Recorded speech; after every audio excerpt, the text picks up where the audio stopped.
Buongiorno and welcome to the Author's Preface, show where we explore the story behind the story and find out how authors are forged. I'm your host, Sam Hale. Thanks for coming back. A little bit of housekeeping before we get to my conversation with Robert Stark. My Patreon is up. It is at patreon.com/Samuel Hale, where you can just go to Patreon and type in Samuel Hale. My previous profile, I erased it, but for whatever reason, it still shows up in the search. So the one you want is Samuel Hale, author and podcaster. If you go into the other one, there's nothing on the page, obviously, so you can figure it out. You're sharp. And you'll be happy or disappointed to know it is cat themed because it has cat fancy. There are 4 tiers. Catalyst tier, $3. This includes advanced updates on podcast guests, novel progress, discussion and DM privileges, and shout outs on the podcast. Catatonic tier at $5. All the perks of the prior tier, including access to upcoming content like live readings, digital excerpts from stories I'm writing, all kinds of goodies, and then question submission for live Q&As. Catastrophic tier, it's all cat stuff, I know. $7. You has all to perks, and you also get poll participation to decide my next short story or novella I'm writing. So I will put a couple propositions up there and you can vote in which one I write. And then there is a $10 tier. It is cataclysmic. $10 a month. There are no extra perks for the cataclysmic tier, but it's just a way of showing a little extra support if you'd like to. Regardless of the tier, if you'd like to contribute, I really appreciate this. My job as a teacher takes up a lot of time. I've done the math, and on average, I teach each student somewhere between 12 to 16 hours a month, and I have plenty of students, and that is a lot of time I could dedicate to more interviews, more editing of interviews so I can get them out quicker. That also includes writing my stories.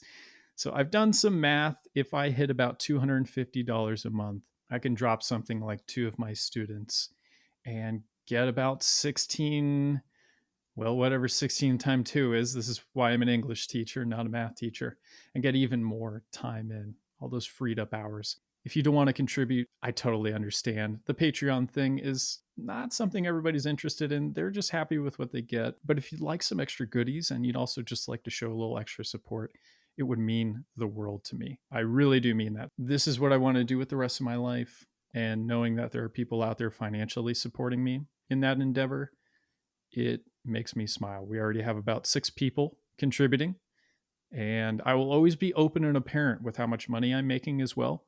I think that's really important aspect of receiving patronage is you be aware of the sum total. And just a reminder, that is at patreon.com/Samuel Hale, author and podcaster. And also, if you just like to say what you're enjoying about the show, maybe something you think could be improved, suggesting guests, or if you'd like to be a guest, at Sam Hale, Hale, on Instagram, Twitter, Facebook, also samhaley@gmail.com if you want to hit me up directly and we can chat and get you on the show. And again, if you want to rate and review the show as well, that makes a huge difference. Also, putting out an APB for people who are knowledgeable in artificial intelligence as well as artificial general intelligence, including ChatGPT 3, 3.5, and 4, because I would like to host a 3-part series on the effect of AI, its potential effect on AI as well in the literary world. So if you'd like to be a part of that, I do have some prerequisites. You can find them on my Twitter. I've pinned them at the top of my profile. But just a couple things. I am looking for published authors. I'm not trying to single people out, but I am looking for people who are pretty versed in the field. I'm looking for people who are willing to do their research on these things so that they can bring stats and data and evidence to the table. I'm looking for people who are for and against the use of things such as ChatGPT in assisting writing, people who have thoughts and ideas on the potential implications. And I would also like to speak with people who are just very knowledgeable in artificial intelligence, because in the first pod in the series, I would like to sit down with an AI expert and have them explain what it is, just so that going into the second pod, which will be the debate that I'll moderate, we know what to expect, we have background knowledge, and we can go right into it with proper context. Another thing, this is an ad hominem free debate. I'm going to be moderating it the same way I do my classrooms. So, iron fist, velvet glove. I expect respect. And I don't think that's going to be a stretch. A lot of you have great opinions. I've been looking at the discourse online and talking with authors in person. There's a lot of respect, obviously, differing opinions on the effect of AI. So if you're interested in talking about AI, you're a published author, you're knowledgeable in this stuff, or are willing to do your homework, please contact me on any of my socials or samhaley@gmail.com. Last thing, my guest today, Robert Stark, is somebody I discovered while I was listening to a friend's podcast. It is called Psychedelic Stories. It is an excellent pod. I've had the privilege of being on there 2 or 3 times now. One of the episodes is me talking about how not to do psychedelics, because the pod explores the mysteries of the universe and consciousness through personal stories that involves the use of psychedelics. Daniel Lyon, the host, who's an excellent guy and fellow Alaskan, as you'll find out, I'm an Alaskan because I'm talking with another Alaskan. It's all sourdough. We go sourdough. But Dan's pod's excellent. He's had so many interesting people from every walk of life talking about their experience, eye-opening, terrifying, revelatory, you name it, in regards to psychedelics. If you're enjoying the authenticity of the stories the authors I interview bring, then you will find a lot of connective tissue between what I do and what Dan does on his pod. So that's Psychedelic Stories. Strong recommend. If you're checking it out, throw him a rate and a review as well. Psychedelic Stories. Speaking of which, Robert Stark. Bob is an author, poet.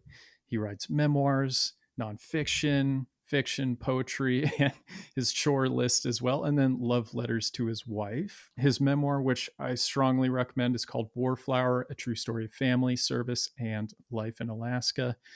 Couldn't put it down. As I mentioned in the pod, this was a real gut punch at times. It's a real story.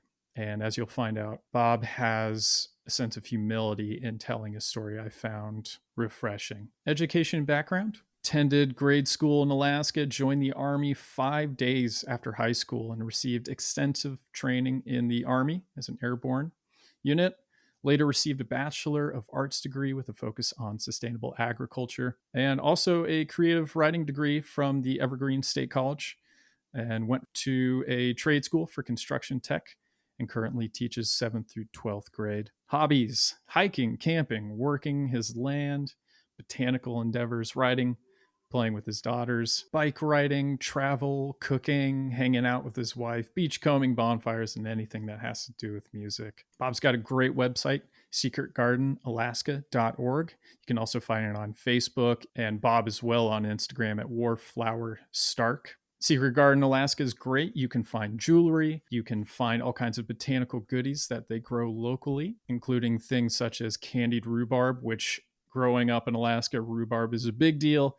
Dried toothache flower, excellent jewelry, dried calendula flowers, dandelion root, all kinds of good stuff. It's also a blog just talking about this family of 4, Bob, his wife, and their 2 girls, living off the grid, the trials and tribulations, but also all the great stuff that comes with that kind of liberation. So go check out secretgardenalaska.org. So what do Bob and I talk about today? Our shared love of haikus. I learned about a thing called haiboons, by the way, which I'm already checking out. They are awesome. Masculinity and writing. This was a lot of fun. The kind of Hemingway-esque drink in hand, knife fighting, bad son of a bitch, but how masculinity can be defined in other ways, and that it doesn't have to be synonymous with raw aggression or substance abuse, things like that. And we go even deeper into that, talking about what healthy male masculinity looks like in 2023. Bob's overcoming substance abuse, his technique to writing, which is pen and paper, and the struggles with translating that into editing. I also enjoyed the portion when Bob was speaking about having a Zen mind, a beginner's mind to the things he sees, especially while writing, seeing a tree for the first time. It was a lesson in humility, the entire pod, something that I'm continuously striving toward, oftentimes failing. But the more I speak with people like Bob Stark, I'm encouraged and reminded of what it looks like and what to aspire toward. So, with that in mind, let's get to Robert Stark's preface.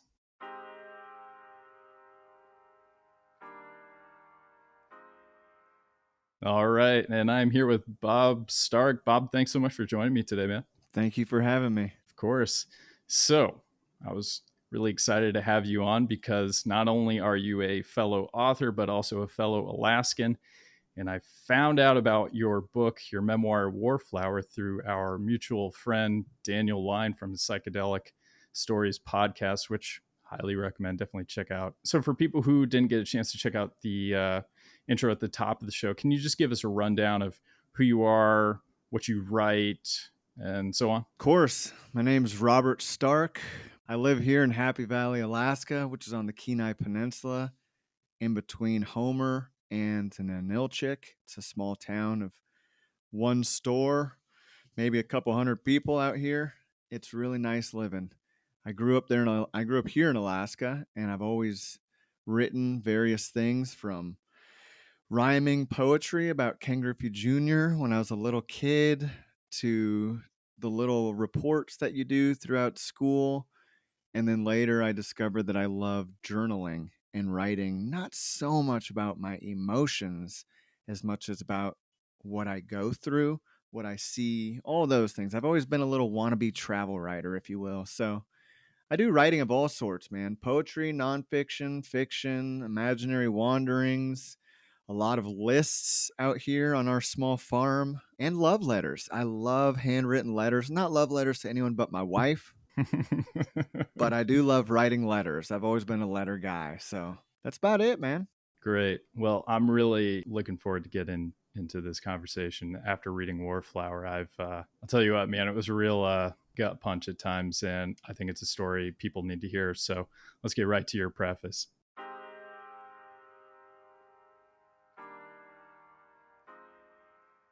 So I was thinking about this the other day, which is that typically I'm interviewing authors who write fictitious stories with fictitious worlds, characters. Sometimes it's historical fiction, so sometimes the characters are real.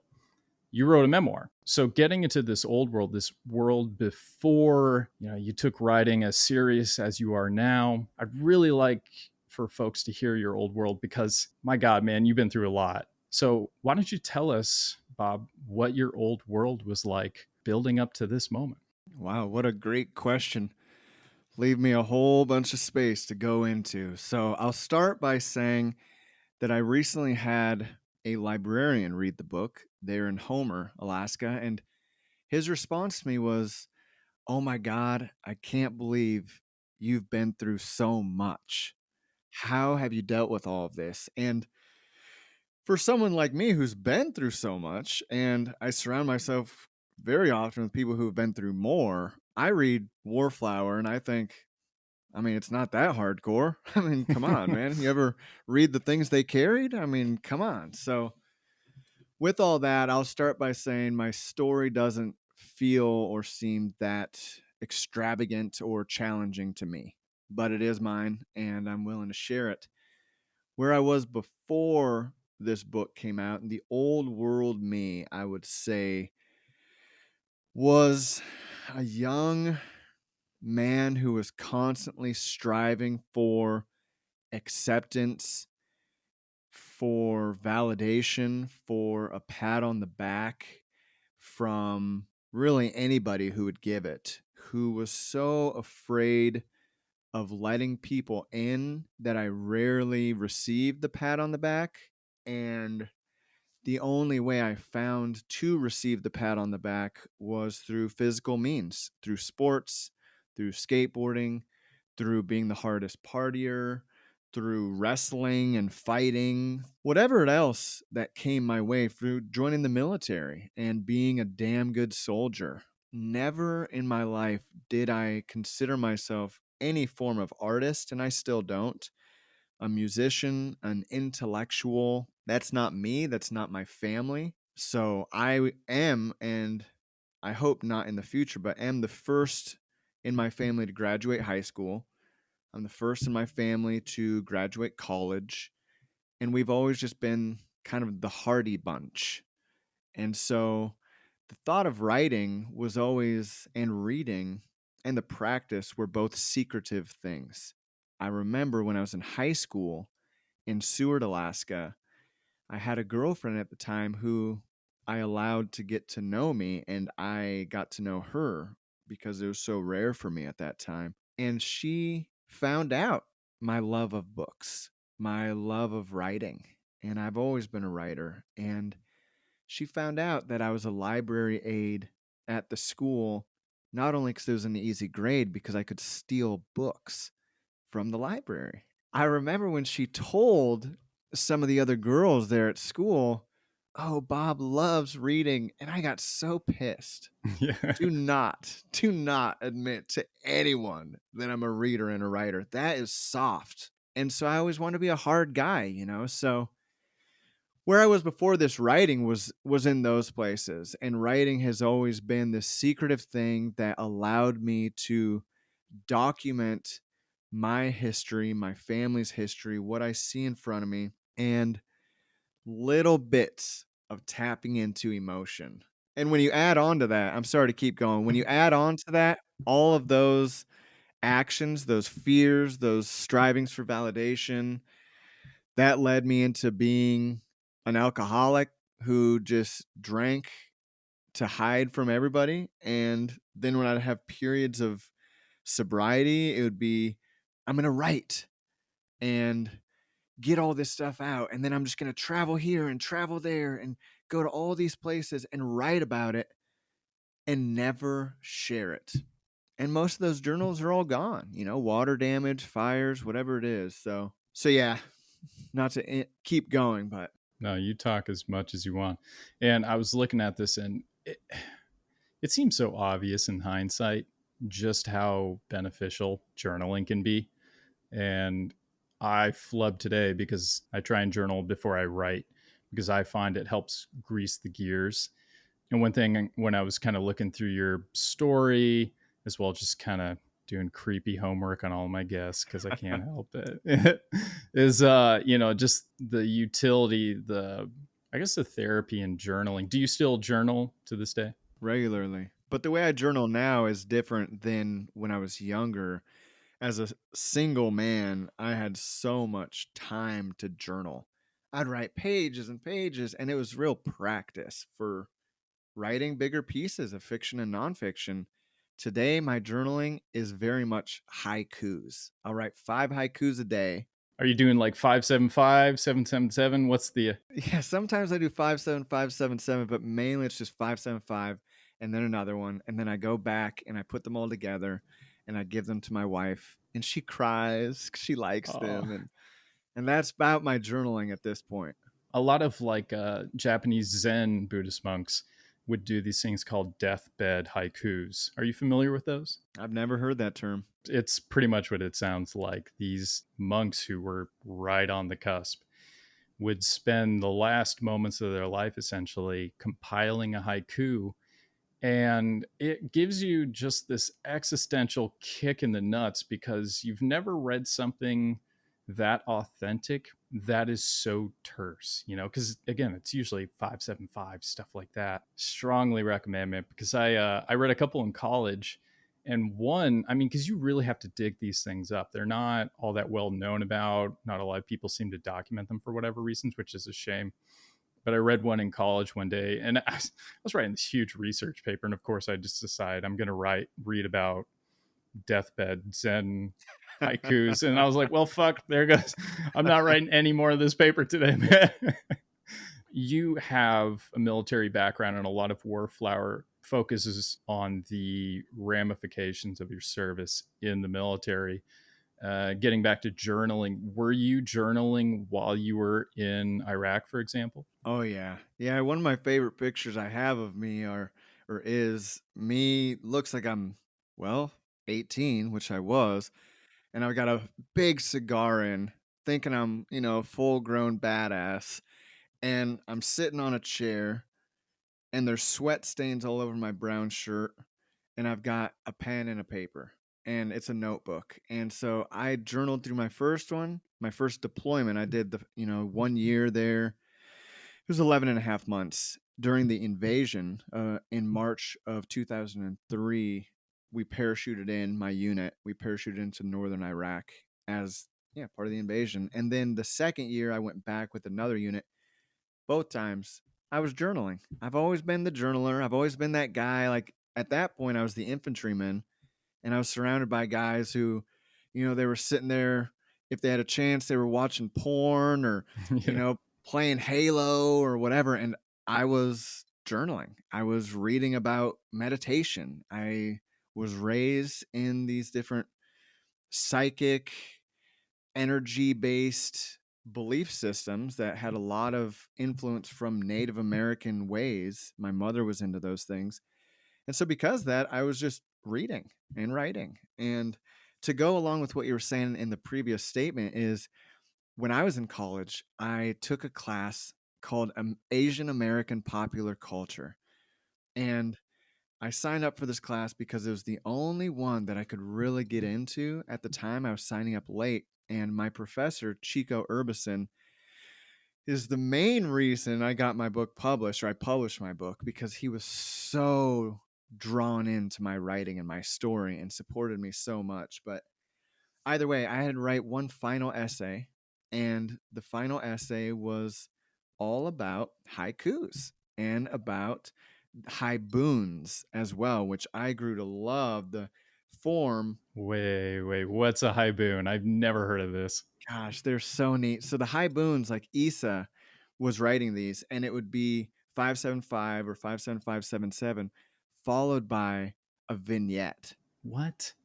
And so it's like, walking in the woods or whatever it is they're doing and writing in prose about what they're doing, very concise, very much like Julie Otsuka, the Asian American writer who I love.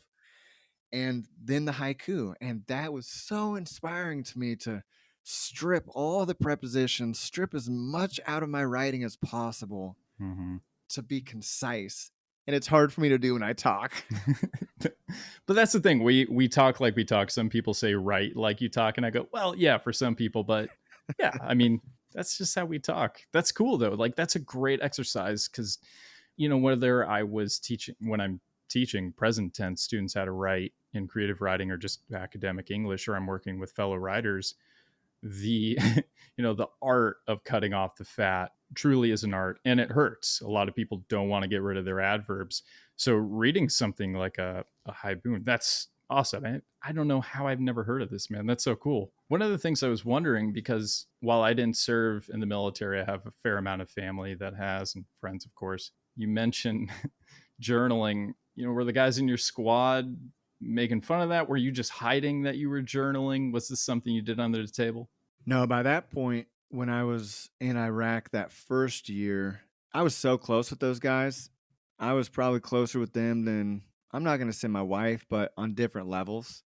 The things that they were doing on their personal time, I knew, just like they knew what I was doing. And so, it only took a couple months of training together and then parachuting in together and then sucking together before, I mean, there was no privacy. And so before I trusted them, they trusted me. And so, yeah, I mean, we all had these little green notebooks that you would use when an order came down, or a write in the rain book. And so, I'd write down the operation order, whatever the mission was, but then the next page would be some kind of weird poem or some kind of fictional fantasy story trying to make sense of what I was going through with fake characters. Mm-hmm. And that's still how my journals are today. If someone were to look through them, I don't have like, this is my poetry journal, this is my prose journal. I've got stuff all over, and that can be very challenging when I try to bring a story together. And I'm like, wait, where are those bits and pieces they're everywhere. Actually, I was able to share the second year. I wrote a poem that was published in my local newspaper, and I shared it with, some of the guys I served with, kind of asking for approval because it was not anti-America, but anti searching for WMDs, keeping us over there not doing anything. And I really wanted their approval before I sent it off. So by that point with my second year, I was more confident after what I had done my first year that I was like, man, I really don't give a shit what anybody thinks or says. I'm going to write, and I know I need to. Otherwise, I'm going to get that 1,000-yard stare. Can you just kind of give us a rundown of what Warflower, your memoir, is about? Yeah, I'll try my best. I really don't have the elevator pitch down. That's good. This is not a sales pitch, man. I'm here just to listen. Yeah, it's so great when I hear my wife tell me what it's about. And it's like 3 sentences and so deep. And me, I just keep rambling. So basically, I would have to say what Warflower is about is a young man, myself, growing up with different stepdads and facing challenging times as a young boy with family members getting in and out of trouble, being incarcerated, mom choosing men over me, stepfathers choosing whatever it is over me, and then my real father having no communication with me or any of my family whatsoever. So it's really about a lonely young man who lost his brother to being incarcerated and moves from a town in Alaska to a smaller town where he instantly picks up the identity of the incarcerated family. And so that young man faces all kinds of challenges through drinking and smoking and whatever else, and then joins the military. So it's about me joining the army at 17 and the challenges I faced going into Iraq. The second part of the book, those are really the first part of Warflower, is childhood in Alaska, struggling through all those things, fighting in Iraq, and periods of no fighting. And then, boom, I get out of the military. And the second part is that probably 2-week period, if I remember correctly, of when the soldier gets out of the military, which was me, and all of a sudden you're out on your own and you're like, holy shit, man. I just got back from Iraq 2 fucking weeks ago and I'm 22 and this is fucking crazy. Yeah, and you've got like $60,000 in your pocket too. Exactly. So then that very challenging reintegration process, all the while, this young man's just trying to figure out what it means to be a man. What does it look like to grow up in our culture as a man? Yeah, I think that's about the long version of what the book is. And I wish I were better at summing it up, with all those single words that are really descriptive, but I don't have them. You're being too humble, man. You nailed it. And I'm writing a story right now about people with PTSD, and one of them with generational PTSD. And after reading Warflower, it really gave me pause for thought. I think I need to go back and really reassess some of the behaviors. So just doing and saying the right thing. I just want to say thanks, man, because you really put yourself out there. This is heavy stuff. And for somebody who's never served, been in that kind of environment, I just want to say thanks, man, because it was an education. I really appreciate that. Yeah, I've read some other Iraq war books like House to House, Redeployment, The Yellow Birds, and even Jarhead, when that came out. First of all, I wasn't trying to write anything, but when it came time to have a finished product, I wanted something that wasn't just boom, boom, boom, boom, boom, boom. I really admire Vonnegut with Slaughterhouse-Five when he said he had to add those breaks in between war with this science fiction crazy world, not only for the reader to take breaks, but for him Mm-hmm. diving into that hardcore stuff. And so the first writing of Warflowers 15 years ago. And it was in 2 journals. Just I dumped so much stuff that I didn't even know I had in me. And then later, over the years of refining it and cutting out so much vulgarity and trying to add a balance between the war stuff and the kind of vignettes or moments when the young boy's home in Nome, Alaska, and there's some peace that's going on. Yeah, I really appreciate you telling me that. And the other day, someone brought up to me, he brought up something about the book. And it's funny because there are a couple parts in the book that I've questioned, gosh, is that too hardcore to put in there? And I somehow forgot about what this person had brought up. What the person had brought up was actually the part of the book that I had out of the book throughout all the revisions until just before I sent it to be laid out by the guy I paid to do all that deal. And right then I had that decision, like, do I put it in? Do I not? Do I? And I ended up asking my wife about it. She said, people need to know that stuff. Put it out there. And I did. And I forgot. And when he brought it up, I was kind of like, holy shit, I can't believe I put that in the book.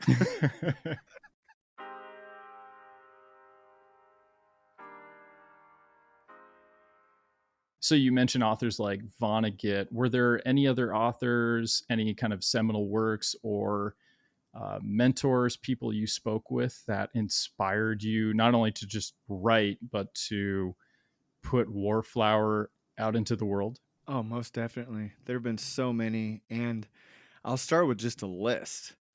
Maya Angelou, with her bravery, writing that memoir that was her first book. And then Knut Hamsun, a Scandinavian writer who is famous for Growth of the Soil. I love his writing. I've reread Hunger at least 5 times.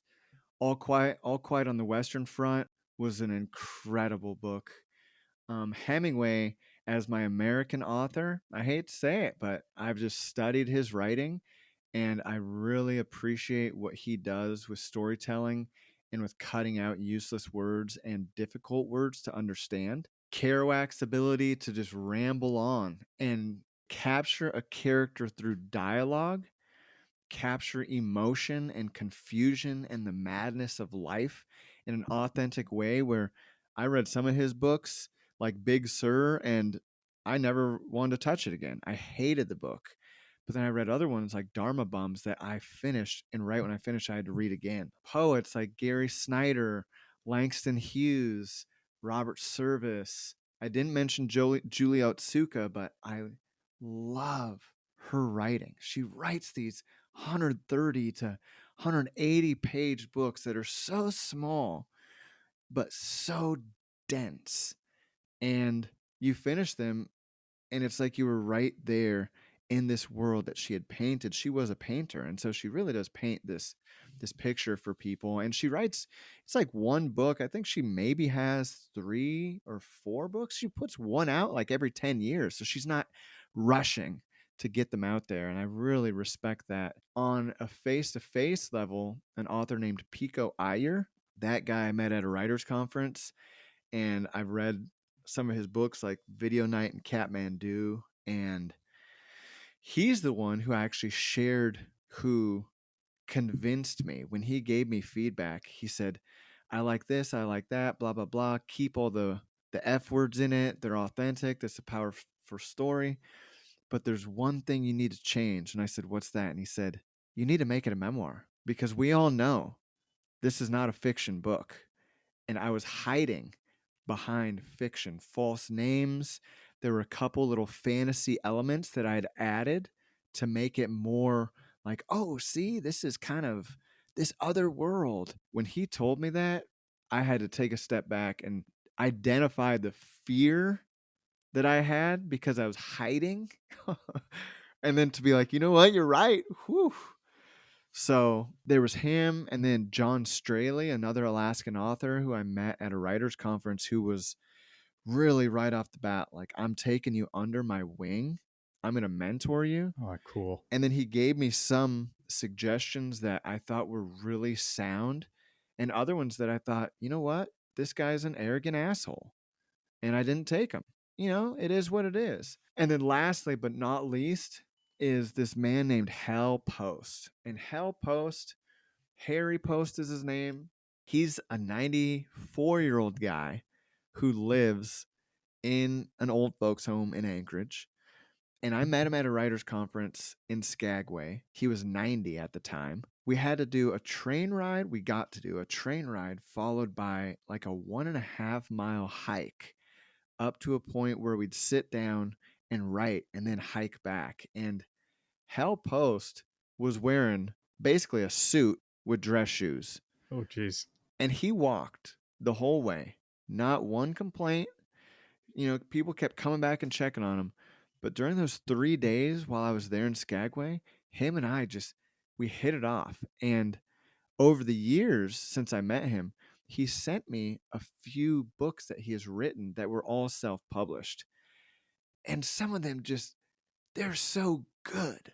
They're not, you know, like what you'd read and see as some award winning out of New York Times bestseller awards. It's just a real story about this real man bicycling from New Jersey to Alaska, and him going out of his way to write like he did and then to publish those stories with only a handful of people in mind has consistently motivated me to write for myself and to share it. And if nobody reads it, screw them.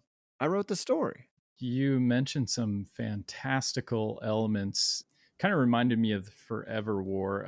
And the author's name is just, I'm flubbing right now. But when you were originally writing Warflower as a more speculative fiction kind of work, what kind of elements did you have in there? Because after reading Warflower, I'm like, God, I can't imagine reading this any other way. So, like, what was that kind of earlier nascent version of Warflower with more fantastical elements like? Well, one part that I tried to draw out and make it more of a Hollywood action scene that was fake. And that was where it's our first combat. Yeah, first combat with the Republican Guard. Maybe you remember I'm riding in the back of the Humvee with my buddies. We're going towards a mortar position. And in that firefight, I'm in the lead vehicle. We jump out and we string concertina wire across this road. Our men are shooting mortars at theirs, and they're up on a hillside and they're firing at us, trying to find us, and all these things. And then a vehicle comes up. And in the real life version, if my memory serves me correctly, is what I wrote down and published this time, is that vehicle comes up and it sees and it stops and it turns around and goes back the other way. In the This Is a Fiction story, that vehicle pulls up and we engage that vehicle and it catches fire. And so then I wanted to add this fire to the scene to show all the men around instead of it being pitch black. And that was one where it wasn't a fantasy scene or setting as much as I just wanted to be more Hollywood like. Bit more spectacle to it. Exactly. And then one of the fantasy ones was, and still to this day, I mean, I don't know if I'd consider it fantasy, but it was the Grand Canyon part where I'm going down the Grand Canyon and I'm coming up and I see a beautiful woman on the bus and I go down, and the fantasy version, if you will, was this beautiful woman, not with being called any names in particular, but was kind of like a spirit guiding me out of that abyss that I was in the Grand Canyon. And she kept, you know, going a little further. And then in the fake version, we had gotten close. And there was, if I remember correctly, kind of, you know, I could hear what she was saying to me. And I was looking at her, and she was kind of like this aura of radiant energy. And there was more of that kind of spiritual wannabe Gabriel Garcia Marquez, another author who I highly respect. But there was that element of like, ooh, I love thinking about how can I bring whatever it is you call God or this whole other world that's existing in my belief, how can I bring that into my stories? And I was trying there and it didn't really work in the sense that it just seemed fake. And so I had to cut that out too. But those were really only two parts. Maybe there was something else, but I think it was it. Otherwise, it was all names and it was all places that had been changed and made up into some like weird wannabe Kurt Vonnegut thing. See, my fantasy brain immediately was like, he added dragons, because that's just where I'm at. I remember now that you brought that up, there was a draft where when I was driving, so my mother and we're almost done with this road trip and I'm driving south along the coast, maybe into Northern California, and I'm tired and I've been having bad nightmares and I start kind of being hypnotized by the white markers on the road. And in that earlier version, I was really being inspired by some of Kerouac's weird wanderings. And so I did go into some weird fantasy. I mean, I don't even remember if it was dragons. It was all kinds of stuff that I guess I'm just not that powerful of a writer to be able to incorporate those in a believable way. But I ended up cutting them because they weren't realistic. And then there was a part where I was looking out. I'm so glad you're bringing this stuff up. I've totally forgot about it. I'm looking out at the beach and I'm seeing these big rocks along like Gold Beach in Oregon. And there was some paragraph that was like giant gods, picking these rocks up and throwing them around. And it just didn't fit in. And so I cut that out too. It's one of the interesting things about writing things about yourself, because I've dabbled in memoir and thought, how far do I take this? And I think you found the sweet spot, because having been to so many of these places too, because you and I grew up in Alaska. I'm in Arizona right now. I've been to the Grand Canyon, all this stuff. I'm like, I'm there with him. I get it. He goes to Sedona. He's going to the vortices and all this stuff. I'm like, I've been to the vortex. For somebody like me, I'm pretty empirical. I tend not to, like when I went to Sedona, I've been there a ton of times. I used to go to NAU, go Lumberjacks, go Lumberjills. And so we go to Sedona and all that stuff. And I would be like, yeah, the energy vortex there. I don't know about that, but like, I still got a feeling like there's something here. And so when I read about somebody who's been to these places I've also been to, whether or not I believe in those sorts of things doesn't matter, because you did such strong work in delivering the emotional, spiritual tone of your own experience. Wow, I was second guessing coming on here because I was nervous, but if you could talk to me like that all the time, that would really warm me up, man. So thank you.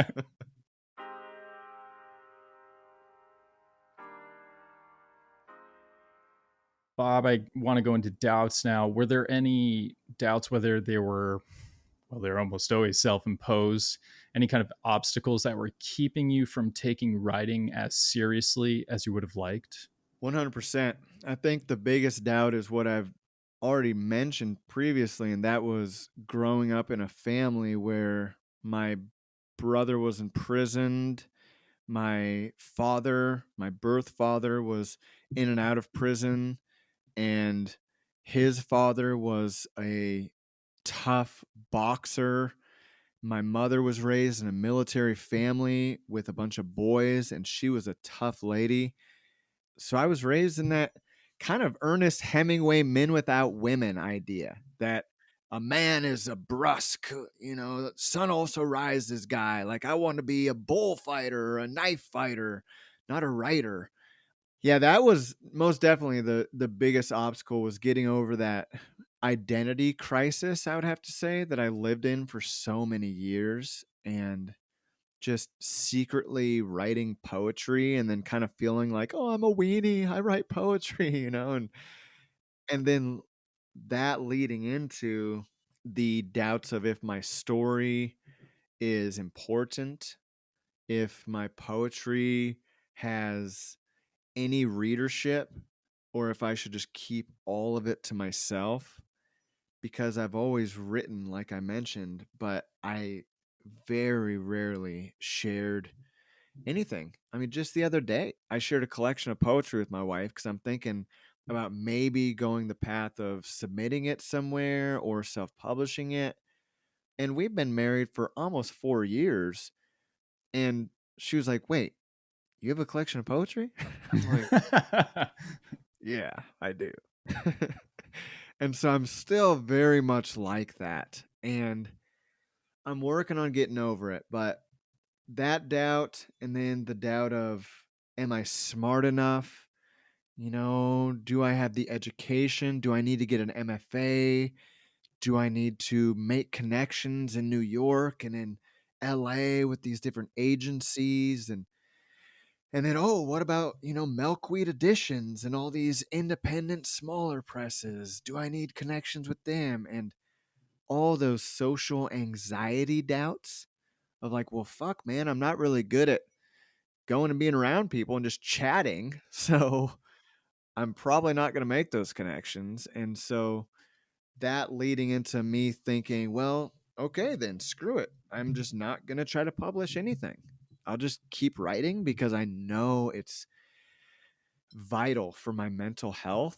And then to keep going with that, I got rejected for the novel or the book Warflower, the memoir, by dozens and dozens of agents from, I mused, I I studied all of these magazines, everyone I could find. I got subscriptions to them, and then I would find all the agents who were looking for authors or the debut agents. And man, I submitted waves of 12.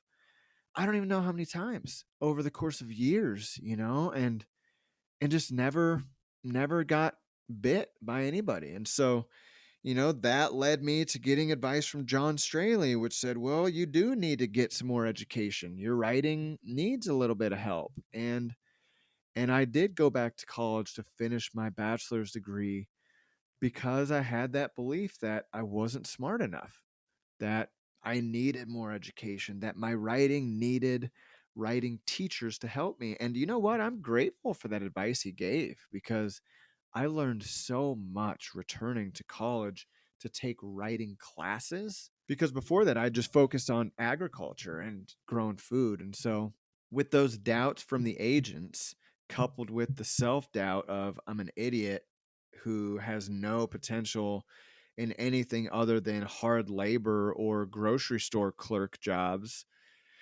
it made it where, okay, I've got this one book that I think is almost done, which was Warflower, and now I'm just going to write more. And I did. I've got 3 other books that are 150 to 200 pages, 12-point single space. And then I've got poem after poem after poem that I didn't do anything with. And now, after I finally got through some of those doubts, and that was with the help of quitting drinking. Because when I added drinking and smoking bud and cigarettes all day to this process, that was really me being depressed for so many years, I didn't even recognize it, that I would just write and write and write and never share. But when I quit drinking and I started really creeping out of that shell from underneath that rock and meeting people, and then finding someone that I really respect who encouraged me as a writer, even though he is not a writer. He's a mechanic, hunter, very practical man who loves to read. And when he read my book, and then I applied for more education through University of Idaho, I wanted a fully funded program that I could learn even more and I could make those connections that would start getting my work published because I can't do it on my own out here in the country where my doubts going through. I mean, the whole family was so excited. My professors were so pumped. Everybody thought, oh, I hear that race car. Yeah, yeah, right next to a main road here. So I was wondering, like, man, are they going to hear that shit, aren't they? Oh. It's adding a little frosting to the cake. I like it. Yeah, right. It's city living. Exactly. But yeah, with that, everybody was really excited. Everybody believed I was going to get in. My doubts were washed away from years of sobriety and the encouragement from my professors and my new bachelor's degree, and I had the story Warflower in a place that I was almost it was almost what it is today as a published book. It was so close to being 100% done, and I was submitting it to that place. I was like, I know I'm going to get in. And then when I got rejected to the college after being rejected by all these agents, even with the book that I thought was finished, I was fucking on my knees in the driveway like this is such bullshit, man. I'm just gonna have to fucking mow lawns, dude. This sucks. Nobody gives a shit. Just that self spiral of self pity and self loathing. And then I called my buddy, who is my mentor. I'm like, dude, what do I do? And his response was, you've got a badass book on your computer. You're a father, you're a husband, and you're a writer, and you need to publish that book and become an author. You need to self-publish. And all of a sudden, all these readings, these interviews, these firsthand experiences with self-published authors at the writers conferences who I thought were silenced, who showed me shitty books that were unedited with crappy covers they designed. I was like, Hmm. "Oh my god, I don't think I can do that." And then he talked to me about all the benefits of self-publishing, and all those doubts were washed away in real desperation of like, holy shit. It's kind of like when they say in recovery movements, you need to hit rock bottom. Yeah, you can't fall off the floor. Exactly. That was my rock bottom with writing. Yeah. And that's when I was like, okay, I'm going to self-publish this thing. Since then, I still have doubts. I mean, I just did my first book signing. The book came out in June of 2021, and I've only done one book signing because I'm not that guy who's sending them to the library and being like, oh, do you want me to come? Because I have the fears that no one's going to be there, that I'm going to waste my time. And when I went to that one at Tidal Wave Books in Anchorage, Oh, tidal wave. Oh, right next to the Kaladi brothers. Yeah. exactly. And there were so many people that came out. I mean, over 20 books were bought, people I never met, people who'd read it. I mean, it was like a dream, man. And so, That's so cool. yeah, it's been a constant battle with doubt, and it still is every day.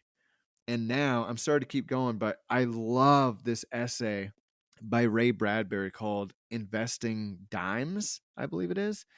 And it's in his writing book, which I didn't mention, but that's my favorite writing book. And it's called Zen and the Art of Writing. And Ray Bradbury, on the cover of it, or his picture, inspired me for my author picture, because you always see all these pictures of the authors, they're looking tough or super intelligent, and Ray Bradbury is holding a black cat with some rings on, and he's got this weird smirk, and he just looks so goofy and gentle and soft. And anyways, his essay Investing Dimes was all about him living in his parents' garage with his wife and their kids, and his wife finally being like, Ray, you got to get a real job. We can't live in this garage anymore. And he had constantly fought getting a real job, fought getting a real job. Finally, he said, okay, I'm going to take this piggy bank that we have, and I'm going to go to the library, and I'm going to use dime after dime for time on the typewriters, which is what they did at that time, to write a story. And if this story doesn't do it for us, then I'm going to do something else. And he sat down and he wrote that story day after day, hour after hour with those dimes. And eventually, what came out, if I remember correctly, was either Dandelion Wine or Fahrenheit 451. Wow. Whichever one it was, it shot him off into stardom. And that isn't what happened with me, no doubt about it.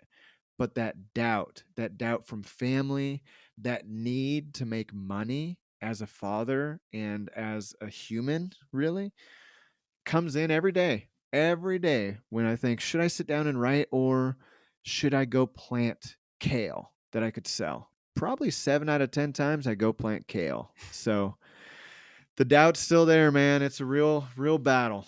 Hmm.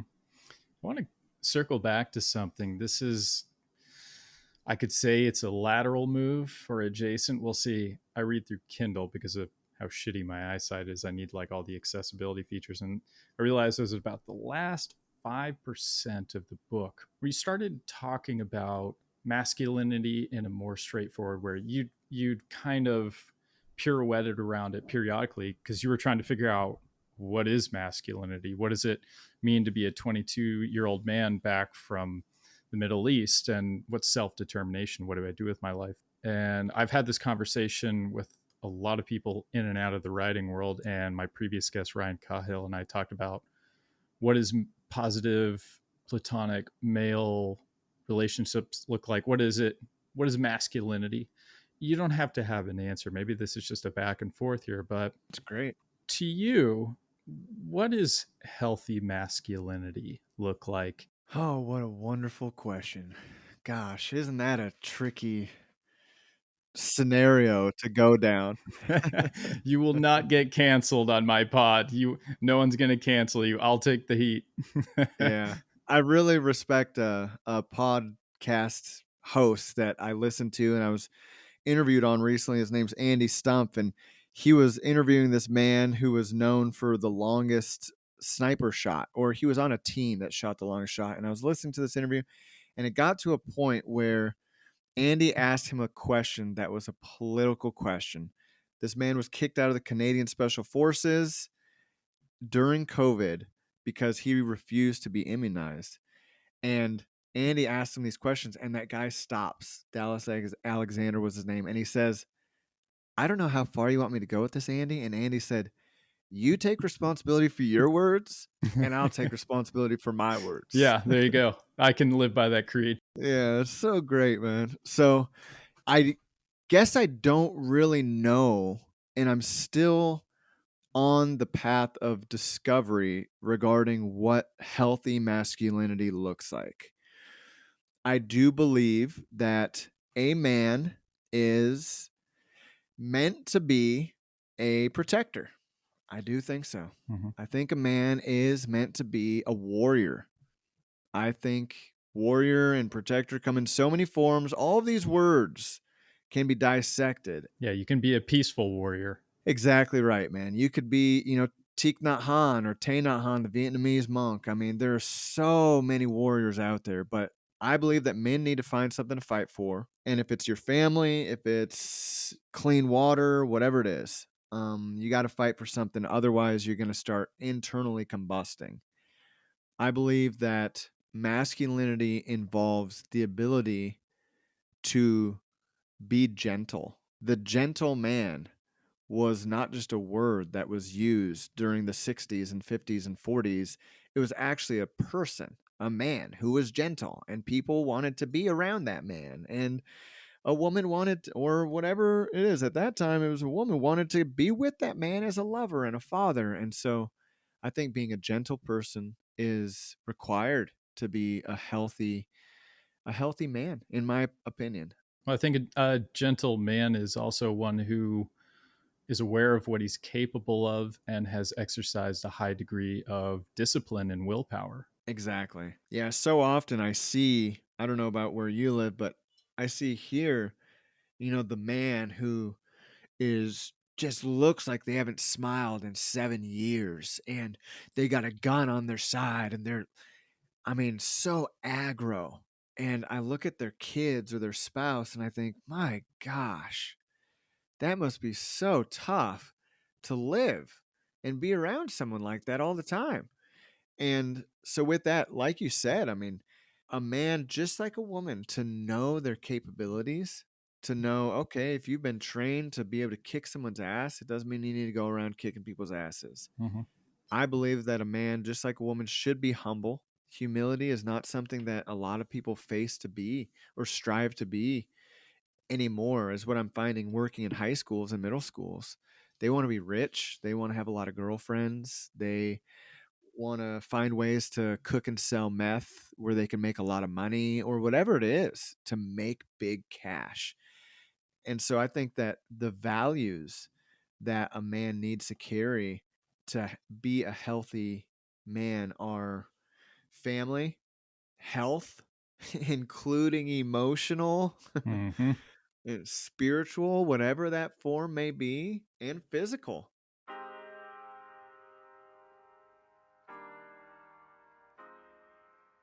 All right, Bob. So, testing the waters, what kinds of baby steps did you take toward becoming a committed writer? Well, as was previously mentioned, with the writing of poetry growing up and short stories and little vignettes and all those things, when I moved to Bend, Oregon to go to college in, I believe it was 2009, I had just finished a 6-month trip to India and Nepal and Thailand Oh, man. where I had done, there it was incredible, where I had done a Buddhist meditation retreat, about 14 days of silence there.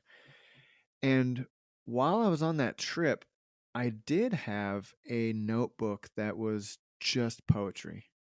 And I was writing poetry every day. I love writing poetry more than anything else, truly.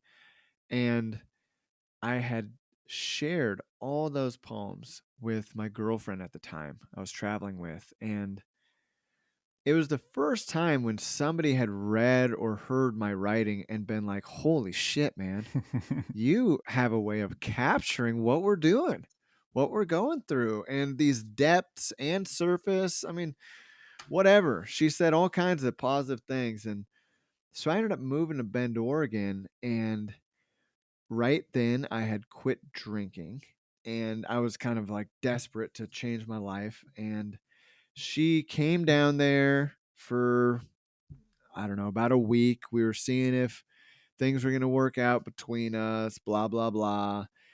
And we're walking around town, I remember, and we saw a sign that said poetry contest, enter for a chapbook. And she was like, you really need to enter that. I was like, there ain't no way I'm entering poetry anywhere. But she really encouraged me, and I decided that she was right. And so I put together 2 poems and I entered them. And lo and behold, about a month or so later, I was one of the people who were published in this chapbook. And so she was gone by that point, left me because I was a depressive little asshole. But either way, I go to this hotel and I'm one of, 7 or so people who are published and we're doing a reading. And it was my first time reading in front of people. And wow, I was so jacked up on dopamine, adrenaline, whatever else. And I finished reading the 2 poems and I had them memorized by that point because I wanted a real strong delivery. And then from there, I was so lucky to live in that community at the time because there were multiple open mic and poetry slams where I'd go to these open mics and I'd watch people expressing their songs, their stories, their poems. And I'd constantly, every time I'd go, be like, I'm going to sign up. I'm going to sign up. And I wouldn't, but I would write and I would edit and I'd write and I'd edit to try to have something and I'd memorize. And I ended up finally signing up and I did a few of them. And I didn't win. There was one where it was a tie between me and this one guy. And then we had to do some spontaneous haiku that I flopped really bad. But having the ovation from people and people afterwards coming up to me and saying, holy shit, man, that's some powerful stuff. That was like my first real feedback that my writing may touch people.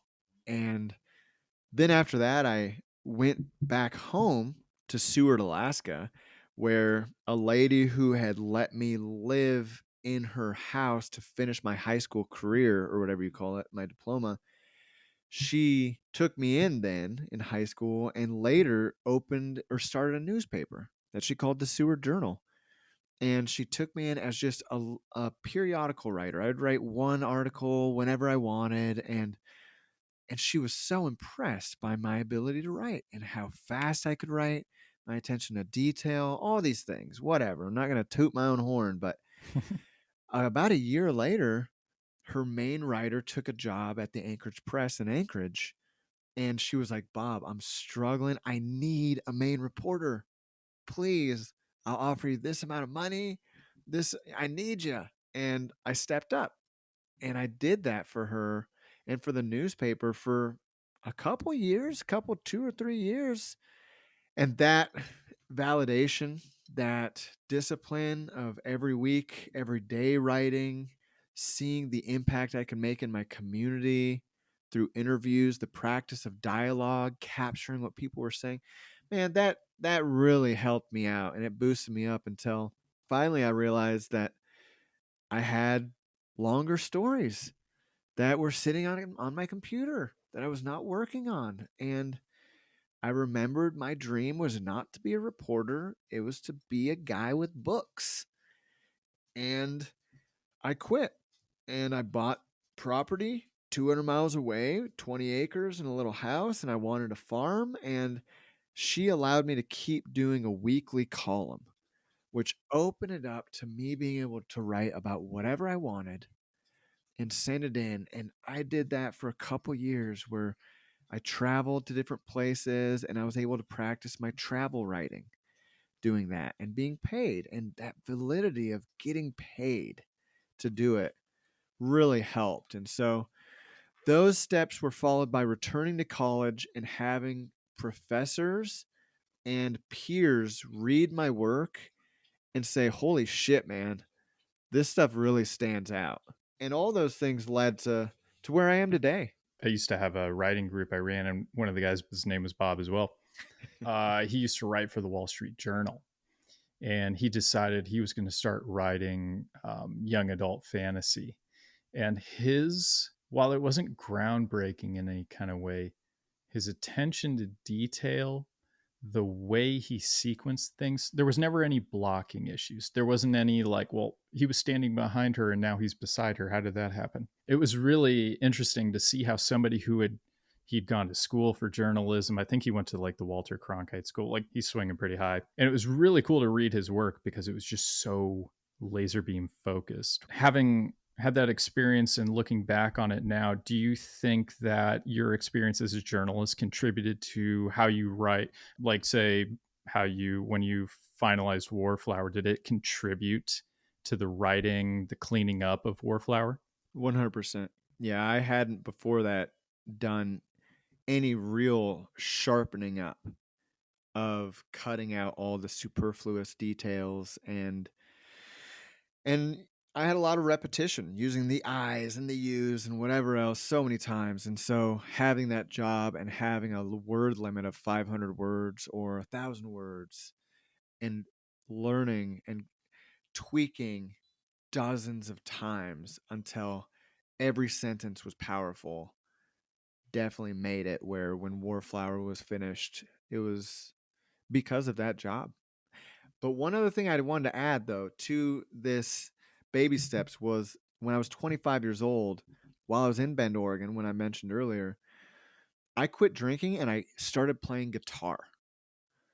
And so that side of me that was so full of doubt and didn't want to be a soft guy never played music, but always wanted to play music.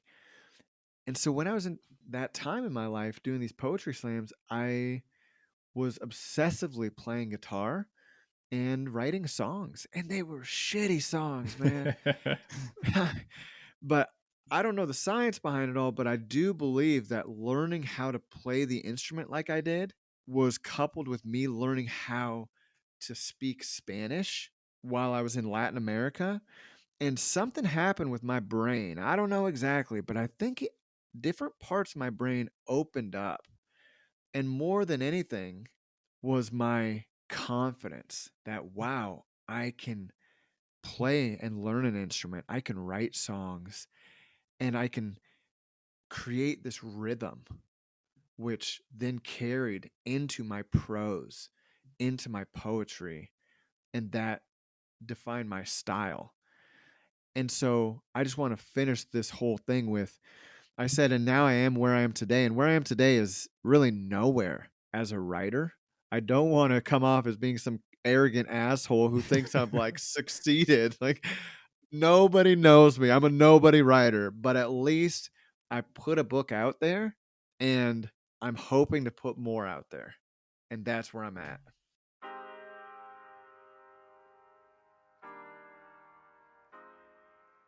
So we've kind of dabbled in some of these, Bob, but what kinds of setbacks presented themselves as you really started to deep dive into writing after this journalism career, for example? I would have to say the biggest setback that continues to obstruct me from finishing stories or poems or anything is my lack of enjoyment in editing.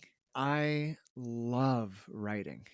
It is one of my favorite things to do, top 3. Just sitting down with a pen and a paper and the sound and the feeling and letting whether it's my imagination or whatever it is just go and go. I'm a cursive writer, and so I love the feeling of it and the flow. And then when it comes time for me to type it with Warflower, I wrote it in such sloppy, angry penmanship that it was almost illegible. Uh, And so I didn't type it. I got rid of those journals, became garbage. I never did anything with those journals. I later rewrote the whole story on a Google email to myself. And it was basically the same thing, but less harsh, less finger pointing, blah blah blah. But that still is to this day one of the most difficult things is I'll write things in pen and paper and then I go to type them and I just don't like typing. I mean, I'm a fast typer, dude. I ain't gonna lie. I mean, to the point where when I was a little kid, like 3, 4, 5 years old, my mom was making me do microtype pause before I could play outside. And when I was in high school in Seward, I remember taking a keyboarding class and really giving it like 40% because if I gave it more, people would circle around me. It was crazy, man. And it's still like that today. You know, I'm working at this high school and I was just in the keyboarding class the other day and the kids are like, okay, Mr. Stark, will you type? And finally I'm like, okay, I'll type. I'll do this. And they just came around. They think I'm faking. I can just type really fast, but it still doesn't send my enjoyment level soaring. It's like a boring monotonous thing. And then I start identifying all the shitty parts of the story. And so I'll do it for 1 or 2 or 3 days before finally I'm like, you know what? This story sucks. I'm not going to do it. And then I'll go back to writing something pen and paper. And so that I'd have to say is the biggest setback in my writing is I don't have an editor that I really trust to be able to say, "Hey man, this first draft is great, but I know you and I think you would want to go deeper in this area or this area. How about you just focus on this?" Instead, it's me and I am a hard ass critic. yeah, we can be our worst critic. Do you think the struggles you have with editing have to do with the fact that you're writing pen and paper, it's tactile, and then you have to put it into this binary zeros and one just digital text? Does it lose the soul? Does it, I don't know, does that make sense why you might feel less inclined to edit when you have to actually digitize it? 100%. Yeah, I'm not a big fan of the screen time. You know, I mean, anybody who knows me knows that. And that's why part of why I live off grid here. And so when I've got to do that, I mean, I have with the second book that I'm trying to work on to finish, I printed it all out. And I was like, okay, I'm just going to edit it pen and paper. But then the same thing comes. I have to sit down and I've got to punch in all those edits. And so it really is easier to just do it on the computer. But I fight it and I fight it. And I was listening to you the other day talking about getting a stand up desk. And I think that might be one of the biggest things for me, man. Doing it right now. I love it. I've been doing it for the last two pods. And the way I can open up and move a little bit, the dynamism there, love it. I don't know if I could do writing like this because it feels kind of weird. I've tried writing, even just journaling, it feels a bit odd. But if you're not sure, give it a shot, man. Because Yeah. for me, just the amount of time I spend on my ass, my God, just getting up, my knees feel better, my back feels better, my posture's better, all kinds of stuff. Yeah, I totally recommend it. One thing I want to circle back to, I was listening to Joe Rogan a couple of years ago, and he interviewed Chuck Palahniuk, who wrote like Fight Club, Survivor, all that stuff. And Rogan was asking him, when you're typing stuff and you're writing, blah, blah, blah. And I think Palahniuk just stopped him and goes, whoa, whoa, whoa. That's not writing. When you're typing, that's not writing. Now, I have opinions on what I consider writing, air quotes there. When you are typing something, do you consider that writing? I remember reading the quote from Truman Capote, or however you pronounce his name, who had said that Jack Kerouac was not a writer, he was a typist. And I think that is such bullshit. I think that if you can sit at a computer and let things fly, or however it is that you write, I don't think you need to go pen and paper. Hell no, man. You're still writing. Yeah. I think as long as there's a story and it's honest, then you're writing. Even if it's on a sheet of toilet paper and it's only single ply, you poor bastard. Yeah, it's still writing. Absolutely. Exactly. It's like saying that you need to have a fucking quill and a little dab of ink to write a good story or Yeah. poem. Like, no, man. People are doing that with robots nowadays. We are in a different time. So type your little heart out, and as long as it's your heart and not someone else's, it can be the best damn book anyone's ever read. Yeah, I guess the only thing that I would mention too would be the fact that I have been diagnosed with post traumatic stress disorder. And so with that, as so many people who struggle with, no matter whether they're veteran or not, there are certain challenges and struggles. And those setbacks, whether it's spiraling depression, whether it's nightmares, whether it's fear of digging deeper into the reality of my own history and story in anticipation of more nightmares, those things have been great setbacks, my mental health. Mm. And the last setback I'm going to say is I did not publish Warflower until both my parents died because, man, I was fucking scared about hurting their feelings. And that was a very liberating thing for me to have them pass away and have that cloak of mystery and trauma and abuse lifted out of the fear that, yeah, I would hurt people's feelings. So I think that those are a couple setbacks that I need to really mention.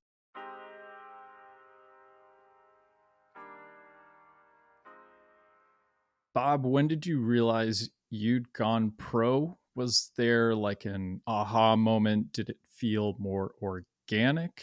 What was that like for you?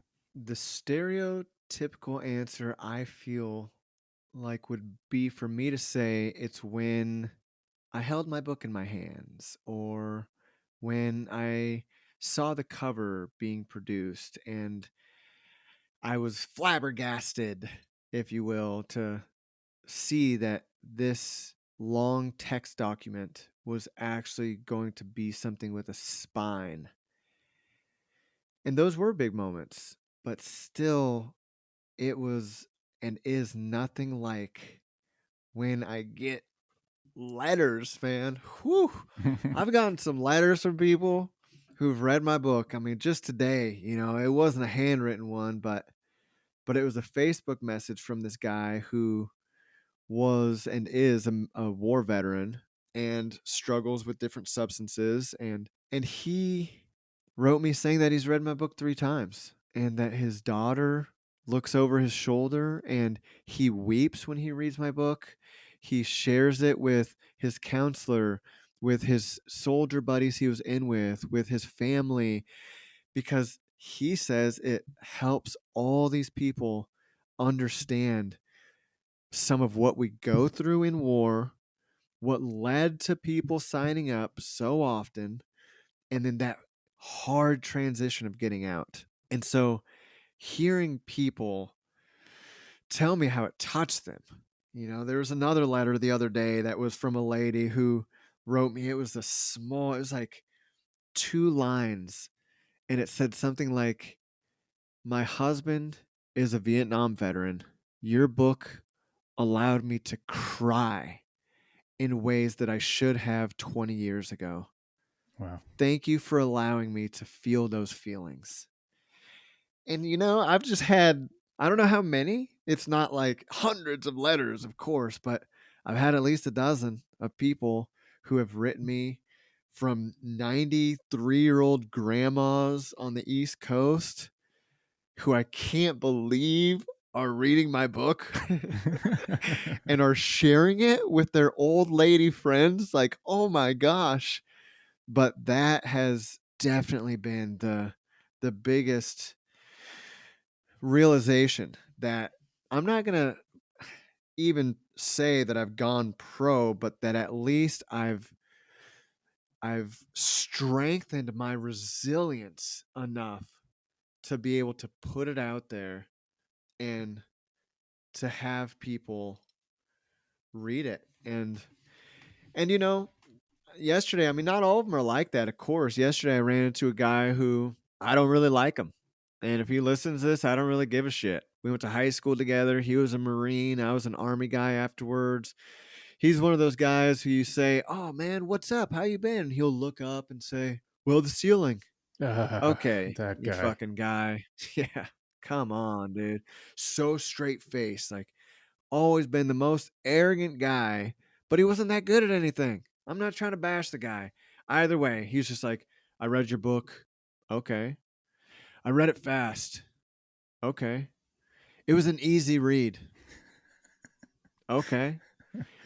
And then there's a pause on both of our ends because I'm seeing if there's anything else that's coming. And then he says, "And it's allowing a lot of people in our small community here in Seward to talk about things that they did not ever talk about." Hmm. And that was like, holy shit, man. I thought you were going to just end it with, it was a simple read, like I'm some elementary writer. But then for him to go into that is, yeah, man, it's knocked me flat on my ass, knowing that this self published book that I truly did not think anyone but my wife and a handful of people would buy and read has been read by at least hundreds of people. And some of them have been touched enough. So, and then, not to keep rambling on about it, but I am a big reader and I love libraries.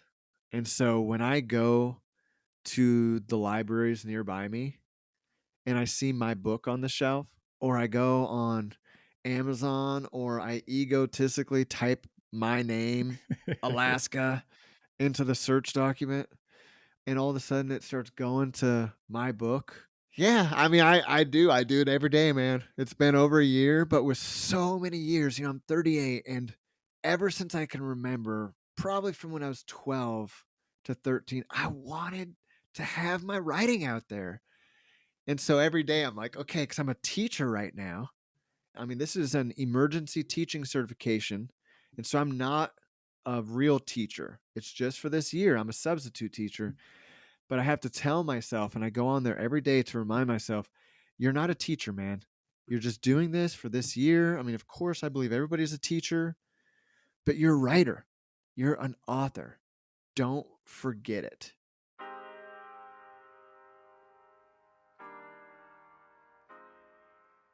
All right. The new world. Looking at where you came from to now, how are you different as a person and also as a writer? Truly, the only real difference since having my book published is that I am now an author as well as a writer. Not much else has changed.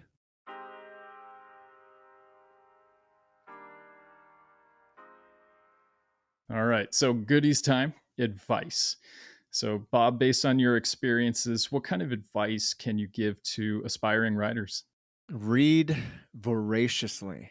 all kinds of different books. Don't just find your favorite that is a classic author. Find modern writers, find different cultured writers, read poetry, read magazine articles, read as much as you can and absorb the reading. Don't just read through it so you can finish it and move on to the next one. Really study the writing of these writers, especially the ones you admire, and take note of it so when you do write, you can think to yourself, damn, how did this one create the sketch of being homeless, living in a park, starving? How did they do it? And then you write your story with that in mind. So definitely to read and read a lot, talk to people about books that you read about the books that you read, the reviews. Sorry to interrupt you, but you were just talking about like stuff to read. I've heard this advice. I haven't tried this, and I'm wondering if you have. Some people say that one of the ways you can pick up on conventions, especially from reading like classics like Hemingway, is to look at what they wrote and write it yourself on pen and paper the exact same way they wrote it. Have you ever tried that? No, I've heard that before. I heard Hunter S. Thompson, I think, might have done that with Hemingway. It's an interesting exercise. It feels kind of, I don't know if voyeuristic is the right word, but it feels a bit odd. But at the same time, I understand what people are going for. Anyway, I'm sorry I cut you off, but you got this interesting perspective, and I just want to throw all these questions at you. It's such a great interjection. And it makes me think that in this other story, it's not the second one, but I go between the second and third sometimes. There are a lot of additions that are from a book. And my favorite book, I'm not a Christian, I'm not a Bible thumper, but I love Ecclesiastes. Hmm. And man, I will read Ecclesiastes over and over. I just think it is so brilliant and it's so Buddhist, which is why I love it so much. Just everything's temporal. It's all going to be dust in the end. Enjoy your life right now while you're living it. And so I've copied a lot of passages from Ecclesiastes into that book, but I haven't done what you're saying before. And maybe I'm probably not going to at this point. I got no time. Neither am I. It's fun to think about, Yeah, though. it is. Let's see. There's the reading part. There's if you're able to create a daily routine, do it. No doubt about it. It's just like if you brush your teeth at night or in the morning and you miss 1 or 2 days, eventually you might just not do it again for a couple weeks. And if you're able to, even if it's just for 5 minutes, I mean, it sounds so cliche, but it's so legit. You will start adding up pages by doing that, whether it's 100 words, 500, whatever it is. I think that it's very important for me to take part in any form of training that I can get.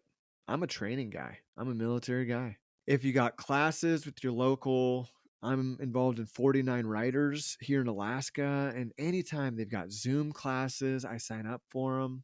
If there's any writing classes in the area outside of college, because I don't have time for college right now, then I sign up for them. I'm a teachable guy who's very open to other perspectives. And I think that we can learn from everybody, including non writers. I think practicing attention to detail and being fully present in a perhaps cliche would be mindfulness, meditative state throughout a person's day every day is probably the most important thing that a writer can do is to listen and listen well. And if you need to take a class or read books on how to listen, do it.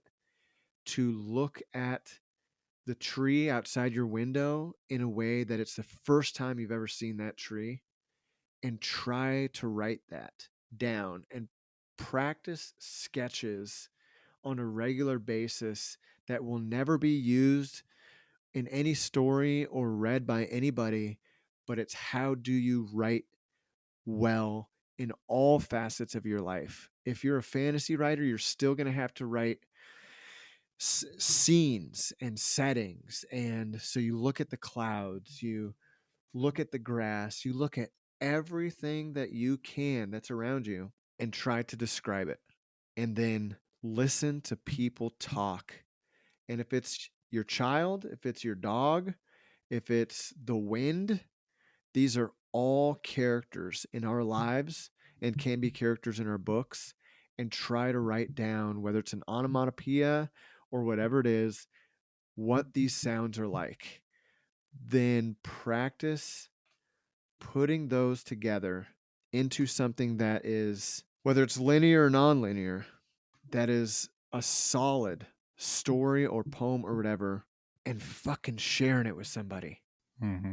And being open to them telling you, this is shit or this is awesome. And if they tell you it's shit, tell them to eat a big piece of shit.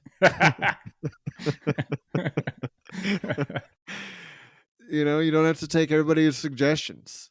That's what I've found too. Yeah, I think more than anything, the advice is all that was stated, but to make sure that you are grounded as a human being in this life and to write to the best of your ability your truth and your story.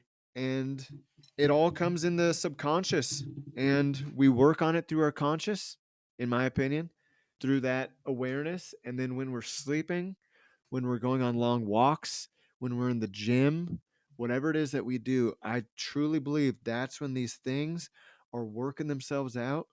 And then you put your pen or your fingers on that keyboard and you let it come out, man. And that to me is one of the hardest things that I find in young writers, which I wouldn't consider myself necessarily a young writer because I've been writing a long time, but I am still a young writer. But people who, they might say, "Oh yeah, I've got 3 poems or whatever it is." I don't know the definition of a young writer, but people overthink, man.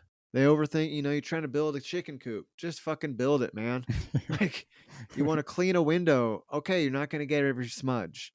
And it's the same thing with writing. Just write it out. If you need to outline it, and then write it. But don't overthink everything. Just type it and then come back and do it again. I need to start taking more of your advice. And it's one of the reasons I'm so glad we had this conversation, Bob. I've been looking forward to this since you and I first started talking. When I heard you on Dan's podcast, Psychedelic Stories, I thought this guy's got something that people need to hear. So, Robert Stark, thanks so much for sharing your preface with us today. I really appreciate it. Thanks a lot for having me on, Sam. It's been an honor, man.